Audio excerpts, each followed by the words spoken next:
मी स्वाती. कसे आहात? मजेत आहात ना? मी पण मजेत आहे. तर आज ना नवऱ्याने एक गंमतच केली.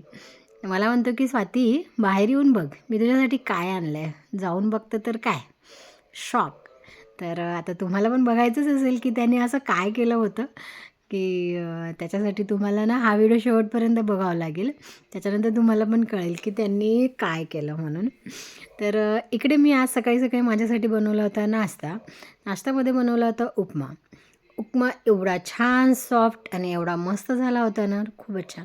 कारण की मला उपमा सॉफ्ट आवडते जास्त, म्हणजे असं थोडंसं जास्त पाणी टाकून. कधी-कधी उपमा हे आहे ना रव्यावर पण डिपेंड करतं. रवा जर चांगला असेल तर उपमा हा खूप छान बनतो आणि जर समजा रवा जर समजा थोडासा मोठा वगैरे असेल ना, तर तेवढा चांगला बनण्यात येत नाही. तर आजचा माझा उपमा हा खूप छान झाला होता. तर त्याच्यानंतर मग दुपारचं जेवण झालं. दुपारचं थोडंसं सगळं झालं. त्याच्यानंतर मग संध्याकाळच्या वेळेला नवरा जेव्हा घरी आला तर तेव्हा त्याला माझ्यासाठी बनवायचं होतं चिल्ले. तर हे कशाचे चिल्ले आहे आणि त्याने काय काय टाकलं हे जर तुम्हाला खरंच समजा याची रेसिपी जर पाहिजे असेल ना, तर मला कमेंट करा. मी नक्की ही रेसिपी शेअर करणार. कारण की चिल्ला खूप छान झाला होता आणि गरम-गरम काय आयती ताट समोर आल्यावरती तर चांगलाच लागणार ना. याच्यासोबत त्यांनी माझ्यासाठी छान अशी चटणी बनवली होती. तर माझ्या नवऱ्याच्या पसाऱ्याकडे, अशा ओट्याकडे आणि त्यांच्या कपड्याकडे प्लीज लक्ष देऊ नका. म्हणजे काय, लक्ष दिलं तरी चालेल. ते ते बिचारे माझ्यासाठी करतात ना एवढं सगळं. तर मग काय.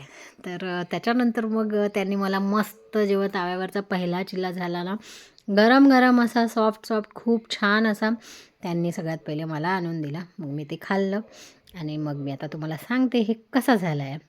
तर चिल्ला खरंच खूप छान झाला होता. ते माझ्यासाठी सतत काही ना काहीतरी त्यांची धावपळ चालू असते. हे करून खाऊ घालू का हिला, ते करून खाऊ घालू का हिला, असं चालू असते.